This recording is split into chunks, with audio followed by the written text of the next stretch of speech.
जिसका महल्ला धीमे जले दीप, जिसका महल्ला धीमे जले, चंद लोगों की खुशियों को लेकर चले, वो जो साए में हर मसलेहत के पले, ऐसे वो जो साए में हर मसलेहत के पले, ऐसे कानून को, ऐसे काले कानून को मैं नहीं मानता, मैं नहीं चाहता। अस्सलाम वालेकुम, मेरा नाम मंसूर शेख है। आज पहली दफा मैं यहाँ पर आया हूँ आपके भिवंडी शाहीन बाग में आप लोगों से मुलाकात के लिए, और ये जो देखकर इतनी खुशी हो रही है, आपकी मेहनतें, आपकी कुर्बानियां, छोटी छोटी बच्चियों को देखा मैंने, अभी आवाजें आ रही थी, हम लोग पीछे बैठे थे, किस तरह से छोटे छोटी बच्चियां यहाँ पर अपने व्यूज रख रही थी, शेयर कर रही थी। आज इतने बड़े स्टेज के ऊपर आके बात करना, और ये जो एक माहौल, एक समाज जो बांधा है आप लोगों ने, ये बहुत ही काबिल तारीफ है। इसके लिए मैं तहे दिल से आप लोगों का शुक्रिया अदा करता हूँ। आपकी इस कुर्बानी के सिले इंशाअल्लाह ताला अल्लाह हमको बख्शेगा। आपकी इसी कुर्बानी के बदले हमको इंशाअल्लाह अल्लाह अजर देगा। ये कोई मामूली बात नहीं है कि वहां से निकल के, अपने घरों से निकलना, अपने घर से निकल के यहाँ पे आके बैठना, इतनी कुर्बानी देना, और जिस तादाद में आप लोग ने बैठे हो, ये सिर्फ एक भिवंडी शहर ही में नहीं, पूरे हिंदुस्तान भर में भिवंडी का नाम हो गया।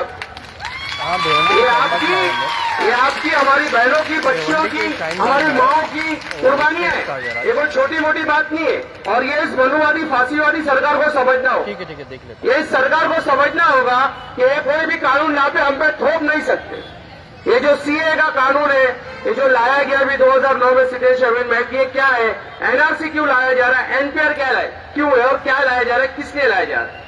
ये कानून को अगर आप एक लाइन में बोला जाए तो ये कानून सिर्फ और सिर्फ हमको हरासा करने के लाया जा रहा है। इनका कोई मकसद नहीं है कि सीए के जरिए किसी बाहरी को यहाँ पे घुसाए। इनका कोई मकसद नहीं है कि एनआरसी लागू करके पूरे हिंदुस्तान का एक डेटा बनाए। इनका कोई मकसद नहीं है कि एनपीआर लागू करके ये पूरे हिंदुस्तान के एक नेशनल पॉपुलेशन बनाए। इनका सिर्फ एक मकसद है कि यहाँ पे माइनॉरिटीज को कैसे हरासा किया जाए, दलितों को कैसे हरासा किया जाए, यहाँ हिंदू मुसलमानों को कैसे लड़ाया जाए यहाँ पर। इसके लिए गवर्नमेंट ने पहले ट्रिपल तलाक लाई, ये बाबरी मस्जिद का फैसला देखा आपने, कोर्ट ने कैसा दिया। उसके बाद आज ये नई चीज सीएबी, सिटीजनशिप अमेंडमेंट एक्ट, ये जो कानून है ये 1955 का कानून है।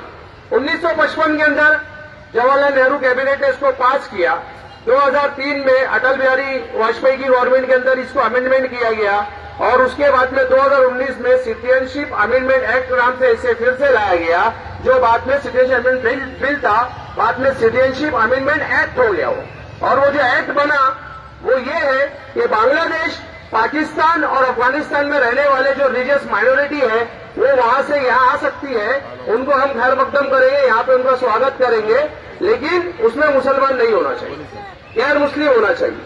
और ये आर्टिकल 14 का सीधा सीधा उल्लंघन है। आज तक हिंदुस्तान में 70 सालों के अंदर कोई ऐसा कानून नहीं बना, कोई ऐसा लॉ नहीं लाया गया हिंदुस्तान की पार्लियामेंट में, जवाहरलाल नेहरू से लेकर मनमोहन सिंह तक जितने भी वज़ीर आज़म हुए उनकी काबिने ने कोई ऐसा कानून पास नहीं करी जिसके अंदर मजहब की बुनियाद पर तफरीक की गई। ऐसा कोई कानून नहीं आया। जितने भी कानून आए हिंदुस्तान के अंदर, हिंदू, मुसलमान, सिख, ईसाई, पारसी, जैन, हर लोगों को ले गए। ये पहला कानून बंदी और मनुवादी और ये फांसीवादी सरकार का है, जिसके अंदर इन लोगों ने डिफ्रेंशिएट किया, डिस्क्रिमिनेशन किया कि भाई मुसलमान हमको नहीं चाहिए। तो ये कानून ये है जो आर्टिकल 14 का सीधा सीधा उल्लंघन है, और इस कानून के खिलाफ हम हमेशा लड़ते रहे। इस कानून के खिलाफ हम इसी तरह लड़ते रहेंगे, इसी तरह सड़कों में बैठे रहेंगे। सुप्रीम कोर्ट में भी मामला है, अभी सुप्रीम कोर्ट में उसकी सुनवाई है। एनआरसी क्या है? एनआरसी ये चीज है कि national registration of all citizen, national registration of all citizen जो है उसके लिए आपको बाकायदा पेपर दिखाने होंगे कि बाद हिंदुस्तान के शहरी हैं, हम हिंदुस्तान में रहते हैं, यही हमारे पास डॉक्यूमेंट है, यहाँ के हम प्रमाण पत्र है हमारे पास, ये बर्थ सर्टिफिकेट है, और इसके बाद हमको बताया जाएगा कि आप हिंदुस्तान के शहरी हो या नहीं हो। लेकिन इसमें चौंकाने वाली बात यह है कि आसाम में नेशनल रजिस्टर ऑफ सिटीजनशिप किया गया, 52,000 कर्मचारी उसके लिए काम पे लगे।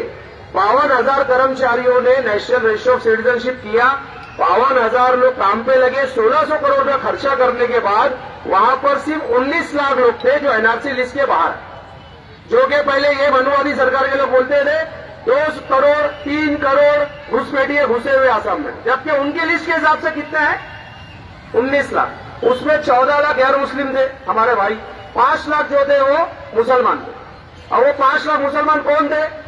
उसके अंदर एक पूर्व मुख्यमंत्री, आसाम की पहला महिला मुख्यमंत्री है सैयदा अनवरत तैमूर, सैयदा अनवरत तैमूर, उनका भी नाम है, जो मुख्यमंत्री थी आसाम की, उनका नाम उस लिस्ट में। जो हमारे देश के राष्ट्रपति थे फखरुद्दीन अली अहमद, उनकी फैमिली का नाम उस एनआरसी लिस्ट के अंदर। तो ये आपको समझना होगा कि एनआरसी एक कितना बड़ा भ्रम फैलाने की बात है। ये एनआरसी सिर्फ और सिर्फ लोगों को हरासा करने के लिए लाया जा रहा है, ताकि यहाँ पे मुसलमानों को उस लिस्ट के अंदर नाम लिखा जाए, मुसलमानों को ये बताया जाए कि आप बाहरी शहरी हो और हमको हरासा किया जाए। आपने सुशांत सिंह को देखा होगा, साउदर्न इंडिया वाले।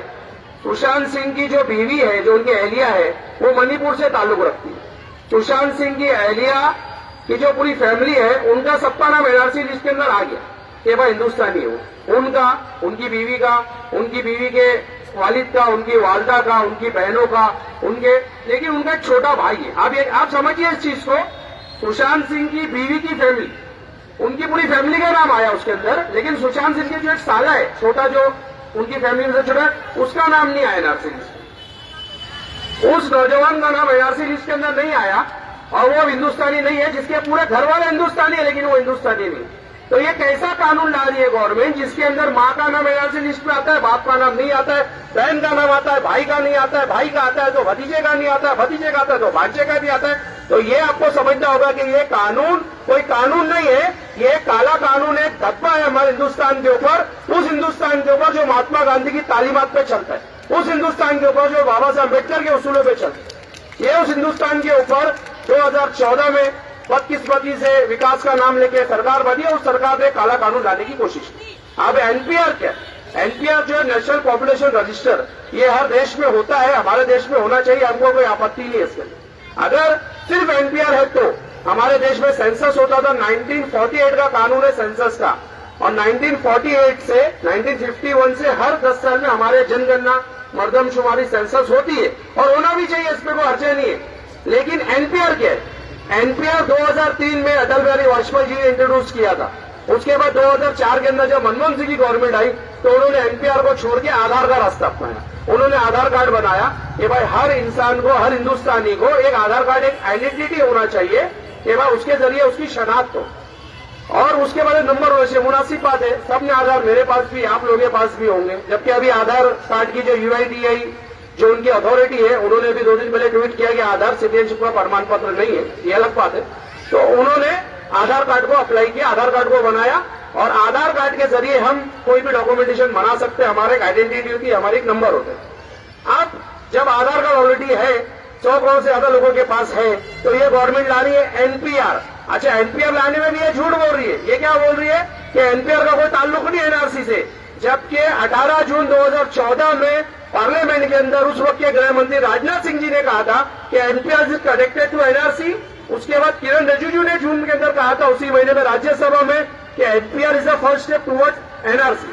और 7 दफा किरण रिजिजू साहब जो राज्य मंत्री है, गृह मंत्री के राज्य मंत्री जो होते, उस वक्त तो राज्य मंत्री थे, और उन्होंने कहा था कि NPR is the first step towards NRC.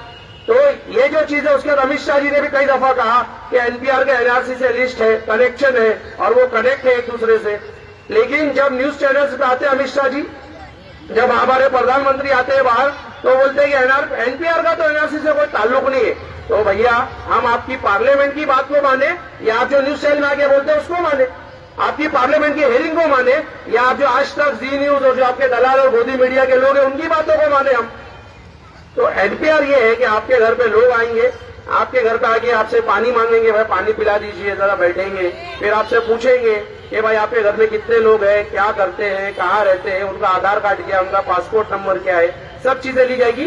फिर जो नई चीज में ऐड हुई है कि आपकी वालिद की जाए पैदाइश कहाँ है, आपके वालिद अगर हयात है तो कहाँ पैदा हुए, अगर मरू में गुजर चुके तो कहाँ पैदा हुए थे, आपकी अम्मी कहाँ पैदा हुए थे, उस बुनियाद पे आपका एक डेटा तैयार होगा। इसको बोलते हैं एनपीआर। जब वो डेटा कलेक्ट्रेट में जाएगा, तो वहां पर एक आदमी बैठा होगा, जिसको, जो आपको जानता नहीं होगा, ना आप उसको जानते होगे, ना ये चीज आपको पता होगी, वो आपके आधार के आगे डी बना देगा। वो डी को बोलते हैं डाउटफुल सिटीजनशिप। तो आपके आधार के आगे डी बन जाएगा, जिसको बोला जाएगा डाउटफुल सिटीजनशिप। और वो डी की बुनियाद पर आपका नाम अगर एनआरसी में आ गया, तो आपके शौहर का नाम हो सकता है कि उस डी में आ गया हो, आपके बच्चे का नाम आ गया हो, आपकी अम्मी का आ गया हो, आपके अप्पा का आ गया हो, आपके भाई भतीजे का आ गया हो और उनको नोटिस भेजी जाएगी इसी डेटा की बुनियाद पे। मैं नहीं बोल रहा हूँ, ये एनआरसी की वेबसाइट पे जाके आप देखिए तो उसके अंदर लिखा हुआ। ये किरण रिजिजू ने कहा है, राज्य मंत्री गृह मंत्री, ये होम मिनिस्टर राजनाथ सिंह ने कहा, ये अभी के होम मिनिस्टर अमित शाह जी ने कहा कि इसी डेटा से बाद में एनआरसी होगा, तो हम उसको नहीं मानेंगे। और जब ये आपके पास आएंगे तो सिर्फ आपको एक ही बात कहना है, आपको उनसे अखलाकन पेश आना है, अच्छे से बात करना है। देखिए हम वो कौम है, हम हिदायत याफ्ता कौम है। हिंदुस्तान के अंदर हमारा वर्चस्व है। आज जो आजादी मिली है ये हमारे असलाफ की देन है। हिंदुस्तान में आज ये आजादी जो मिली है हमारे बड़ों की, हमारे जो कुर्बानियां दी गई है उनकी देन है। तो हमको उनको आराम से बिठाना है और उनसे एक ही बात कहना है कि भैया आप आइए, आप सब बात कीजिए, लेकिन हम कागज तो आप आइए लेकिन हम कागज नहीं दिखाएंगे, उस पर हम डटे रहे। कुछ लोगों को गलतफहमी हमारे समाज में कि भैया मेरे पास तो 100 साल पहले के डॉक्यूमेंट है, मेरे पास 200 साल पहले के डॉक्यूमेंट है। लेकिन अगर आप डॉक्यूमेंट निकालेंगे मेरी बहन या मेरे भाई जिनको गलतफहमी है उनके लिए मैं बोल रहा हूं, तो उसमें देखेंगे आप आपकी स्पेलिंग में मिस्टेक। अब मेरा नाम मंसूर है, समझे, तो मेरे किसी डॉक्यूमेंट में मंजूर लिखा हुआ। अब ये जो बेवकूफ सरकारी मुलाजिम बैठते हैं इनको मंसूर में फर्क नहीं समझते हैं। मेरे नाम की स्पेलिंग SOOR है आखिर में, तो वो SUR लिखा हुआ है कहीं पर, तो वो अब मैं भी घुसपैठिया हूं। आप समझिए इस बात को। अगर आप आज इस गलतफहमी में जी रहे हैं कि भाई हमारे पास एक डॉक्यूमेंट है, तो लेकिन वो डॉक्यूमेंट आपका वैलिड ही नहीं होगा, क्योंकि वो डॉक्यूमेंट को सीरियल वाइज में होना चाहिए, स्पेलिंग सही होना चाहिए। अभी मेरा पासपोर्ट बनते बनते रुक गया था क्योंकि मेरी अम्मी के नाम के आगे बेगम लिखा हुआ। तो अब इनको कौन समझाएगा कि बेगम, खातून, बानो, ये हम लोग अपनी बच्चियों के, बहनों के नाम के आगे लगाते हैं, किताब होते, ये भी उनका नाम नहीं होता, लेकिन अब वो लिखा हुआ है। तो अब उसके लिए फिर आपको बोला जाएगा कि भाई आपका नहीं है। जब एक्स राष्ट्रपति की फैमिली का नाम बाहर हो सकता है तो हमारा क्या, हम तो मामूली से लोग हैं, हमको कौन चाहता है, हमारा भी नाम हो सकता है। तो हमको यह तय करना है कि हम नहीं दिखाएंगे। और लाखों बच्चे जो हमारे यतीम खाने में आज पढ़ रहे हैं, उनको तो बेचारे बच्चों को यह तक नहीं पता है कि उनके बाप कौन है, उनको यही नहीं पता है कि उनके बाप कौन है सगे, तो वो क्या कागज दिखाएंगे। तो उन यतीमों के लिए भी हमको खड़ा होना और हमको सिर्फ एक ही स्टैंड लेना है कि हम कागज नहीं दिखाएंगे, हम किसी हाल में कागज नहीं दिखाएंगे। तानाशाह कर जाएंगे, तानाशाह कर जाएंगे। तो हमको ये बात को जहन में बिठा लेना है कि हमको किसी भी हाल में कागज नहीं दिखाना, क्योंकि कागज दिखाने से ही सब चीजें चालू होगी, प्रक्रिया चालू होगी। और जो लोग अब ये समझ रहे हैं कि भाई कागज दिखाना है, जो ये समझ रहे हैं कि हम NPR में NRC के लिस्ट के बाहर आ जाएंगे तो हमको कागज दिखा के हम शायद बच जाएंगे, तो उनको भी ये प्यार से समझाने है कि भाई आपके इस कदम से हम लोग बहुत पीछे आ जाएंगे। और आज ये जो गवर्नमेंट बनी है 1947 में, जो हिंदुस्तान आजाद हुआ था, जब भारत देश हमारा बना था, उसका संविधान लेकर गया था, ये उसका उल्लंघन, आर्टिकल 14 का उल्लंघन है ये जो कानून बना। और वो जो आजादी, वो आजादी ऐसी नहीं मिली। आपको मैं एक नाम याद दिलाना चाहूंगा, फजले हक खैराबादी का, शायद आप में से कुछ लोगों ने सुना होगा। वो फजले हक खैराबादी वो शख्सियत है जो मुफ्ती हिंद थे उस वक्त, जो खैराबाद के रहने वाले थे, और उन्होंने जिहाद का फतवा दिया था अंग्रेजी हुकूमत के खिलाफ।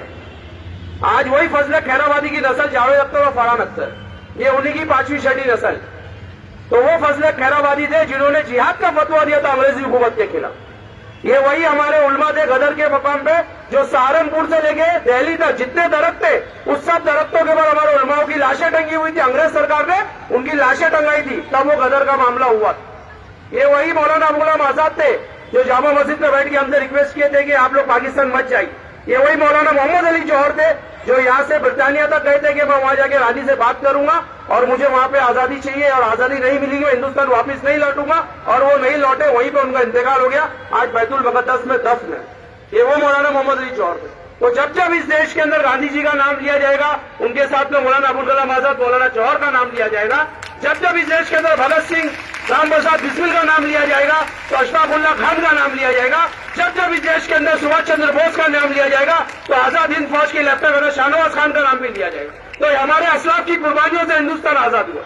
ये आजाद हिंदुस्तान जो जनसंघ की वजह से नहीं हुआ है। ये लोग क्या कर रहे थे, जब हमारे बाप दादा अपनी जायदाद और जागीरें छोड़कर जेल के अंदर चक्की पीसने का काम कर रहे थे, मार खा रहे थे, शहादत दे रहे थे, अब शहीद हो रहे थे, तब ये लोग अंग्रेजों की मुखबरी कर रहे थे। इनके बहुत बड़े लीडर सावरकर, जो बाकायदा अंग्रेजों से वजीफे लेता था 60 रुपया, उसका बाकायदा डेटा है। जब अंडमान निकोबार की जेल के अंदर उनको सबसे पहले अरेस्ट किया गया, जब वो वहां से रिटर्न आया तो उसने लिख के दिया, एक दफा नहीं कई दफा लिख के दिया कि ये जो चीजें हैं ये मैं आज आपको लिख के दे रहा हूं कि मैं आपकी सरकार के खिलाफ, अंग्रेजी हुकूमत के खिलाफ नहीं जाऊंगा, आपसे हमेशा वफादार रहूंगा।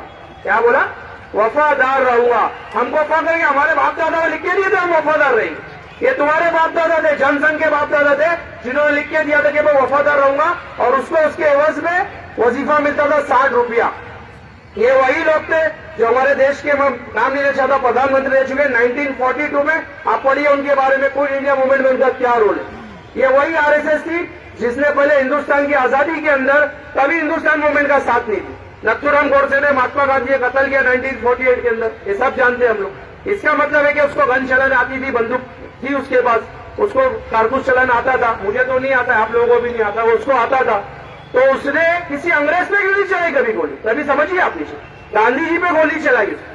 तो ये आरएसएस और जनसंघ जो है, ये हमेशा ये मनुवादी सरकार है, मनुवादी सोच के लोग है। ये हमेशा दलितों के, मुसलमानों के खिलाफ ही रहे, दलितों के और मुसलमानों के खिलाफ ही रहे। तो आपको ये समझना होगा कि ये जो चीज है ये क्या है और हम लोग ये क्यों आपको समझा रहे हैं। तो ये आप लोग ध्यान रखिए, कब जब भी बात होगी तो ये आपको समझना होगा, और ये चीज वहां पे आपको पता नहीं होगी कि भाई ये जो थे हमारे असलाफ की कुर्बानियों से खड़े।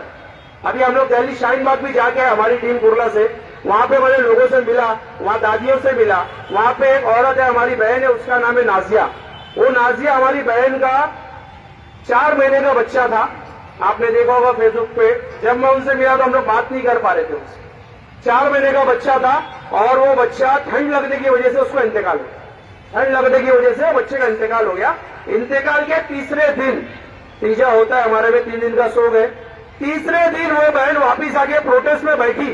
कितनी बड़ी कुर्बानी थी। तो ये मनुवादी फांसीवादी सरकार को समझना होगा कि हम दबने और छुपने वाले नहीं है, हम छीन के लेंगे इंशाल्लाह ताला। और आज पूरे हिंदुस्तान भर में 130 करोड़ लोगों की आवाज है।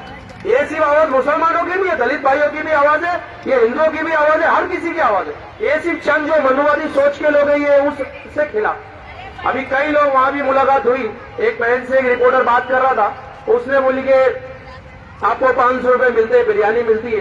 तो मेरे सामने मेरी बहन ने जवाब दी कि ये जैकेट 8,000 रुपए का है, जूता 5,000 रुपए का। तो अगर आपको पैसे चाहिए तो आप भेजिए किसी को, आपको बिरयानी खाना है तो आप आइए यहाँ।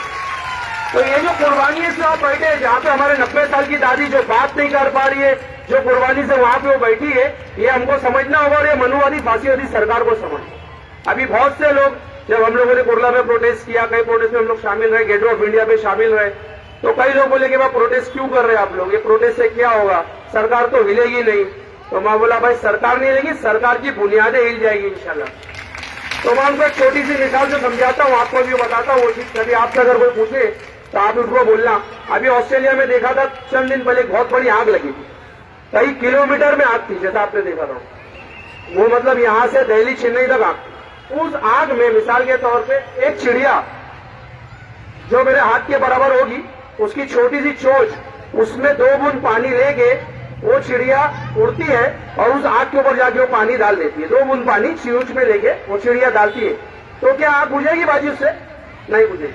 और एक गिलगुट उस आग के साइड में खड़े होकर उसको फूंक मारता है कि आग बढ़ जाएगी। तो क्या आग बढ़ेगी उसके फूंक मारने से? नहीं बढ़ेगी। लेकिन रोजे मैशर में जब उस चिड़िया का हिसाब होगा तो अल्लाह ताला उसका हिसाब आग बुझाने वालों में लिखेगा, और उस गिलगुट का जब हिसाब होगा तो अल्लाह उसका नाम आग लगाने वालों में लिखेगा। तो ये हमको तय करना है कि हम कौन है, हमारी नस्लें किस भारत में जन्म लेंगी, कल हमारा नाम किस जगह पे लिखा जाएगा। नतीजा हमारे हाथ में नहीं है, लेकिन हमको डटे रहना है। फैसला हमारे हक में इंशाल्लाह ताला आएगा, क्योंकि कुर्बानी आपकी रायगा नहीं जाएगी। ये जो मेरी छोटी छोटी बच्चियां यहाँ पे बैठी है, हमारी माँ बैठी है, इनकी कुर्बानी कभी रायगा नहीं जाएगी। ये इसी तरह से डटे रहेंगे। और ये मनुवादी फांसीवादी सरकार को समझना होगा कि आज हिंदुस्तान के अंदर हमारा लीडर कोई मुसलमान नहीं है, हमारा लीडर चंद्रशेखर आजाद रावल है, हमारा लीडर कन्हैया कुमार है, हमारा लीडर शेरा रशीद है, हमारा लीडर उमर खालिद है। ये पूरे हिंदुस्तान का एक माहौल ऐसा बच चुका है। और जब तक ये बिल तो अपनी जगह है, ये बिल भी जाएगा और इंशाल्लाह ताला 4 साल बाद मोदी जी भी वापिस चाय बेचेंगे। लेकिन हमको इसी तरह डटे रहना है, हमको इसी तरह मेहनत करते रहना है, हमको हटना नहीं है, हमको जाना नहीं है। और मैं लाख लाख सलाम पेश करता हूं आपको कि आप लोग इतनी मेहनत से, इतनी कुर्बानियों से, इतनी जद्दोजहद से यहाँ पर आके बैठ रही है, जो समय है ये ऐसा लग ही नहीं रहा कि डेली इतनी औरतें जमा हो जाती हो। शाहीन बाग में हमने देखा और दूसरा हमने भिवंडी में देखा, बाकी और भी मुंबई में शाहीन बाग है, लेकिन जितनी कुर्बानियां जितना क्राउड यहाँ है कहीं नहीं है। ये आपकी कोशिशें है, ये भिवंडी शहर की मेरी बहनों की, मेरी माओ की, अतराफ की ये बच्चियों की कुर्बानियां है कि जो इतनी तादाद में आप लोग बैठे हुए। ये ऐसा लग रहा है कि कोई बहुत बड़ा एक दिन के लिए जलसा मुनक्किद किया गया। ये 24 घंटा शाहीन बाग बना है और शाहीन बाग में डेली बैठना है। ये सब ऐसा नहीं हो सकता है कि इतने लोग सब बैठे एक साथ, इतने लोग एक साथ बैठे और उसको ऐसा मतलब पूरा ऐसा माहौल बन गया। ये ऐसा हमेशा नहीं होता, मैंने कभी नहीं देखा। तो आपको लाख लाख सलाम करता हूं मैं इसके लिए कि आपकी कुर्बानियां हैं और ये अल्लाह इसका जज़ा खैर दे आपको। लेकिन ये समझिए इस कुर्बानी में हम 15 करोड़ लोग नहीं है। कल एक लीडर ने कहा, वो हमारे लीडर नहीं है कि 15 करोड़ और 100 करोड़ अलग है। हम 100 करोड़ और 15 करोड़ नहीं है, हम 130 करोड़ भारत के लोग हैं। हम 130 करोड़ है। कितने लोग हैं बहन? 130 करोड़ है और हम 130 करोड़ फांसी अली सरकार की बुनियादें हिला देंगे इंशाल्लाह ताला। हम 130 करोड़ लोग उन मनुवादी लोगों को बताएंगे कि तुम्हारे मनुवाद के ऊपर हिंदुस्तान नहीं चलेगा। हिंदुस्तान चलेगा तो बाबा साहब के संविधान पे चलेगा। हिंदुस्तान चलेगा तो महात्मा गांधी की तालीमात पे चलेगा। हिंदुस्तान चलेगा तो मौलाना जौहर की कुर्बानियों से चलेगा। हिंदुस्तान चलेगा तो अशफाक उल्लाह खान की कुर्बानियों से चलेगा। हिंदुस्तान तुम्हारे वजीफा लेने वाले एजेंटों की बुनियाद पे नहीं चलेगा जो मलका बिरताने के तलवे छाटते थे। हिंदुस्तान तुम्हारे वजीफा लेने वाले लोगों की बुनियाद पे नहीं चलेगा। हिंदुस्तान में हमारे असलाफ की कब्रें हैं। हिंदुस्तान में की हवा के अंदर हमारी अजानों की आवाज है। हिंदुस्तान की जमीन पर हमारे सच्चे हैं। कहां से निकालोगे आप उन सब चीजों? आप निकाल दोगे हवा में से अजान की आवाज? तो ये सब आपको समझना होगा। ये सब आपको समझाने हम लोग आए हैं। तो आप लोगों का लाख लाख सलाम। और आप लोगों को मतलब एक क्राउड देख के माशाल्लाह बहुत हम लोग भी गदगद हो गए कि हर तरह आपकी हिम्मत और मोहब्बत के चर्चे हैं। और जिस तरह से ये ऑर्गेनाइज भी कर रहे हैं हमारे भाई लोग, इनके लिए बहुत बहुत शुक्रिया सबका। ये इन्होंने हमें मौका दिया और सब लोगों ने यहाँ पर आपकी हिम्मत को, मेरी बच्चियों की, मेरी माँ बैठी है सामने, इनकी हिम्मत को सलाम। और हर एक ऑर्गेनाइजर, हर एक मोहब्बत, हर एक मेहनत से जितने भी लोग यहाँ पर सबको सलाम। तो आखिर में एक नारा लगा देते थोड़ा सा, हाँ, आवाज दो, अरे आवाज दो। और जुल्मी जब जब जुल्म करेगा सत्ता के गलियारों से,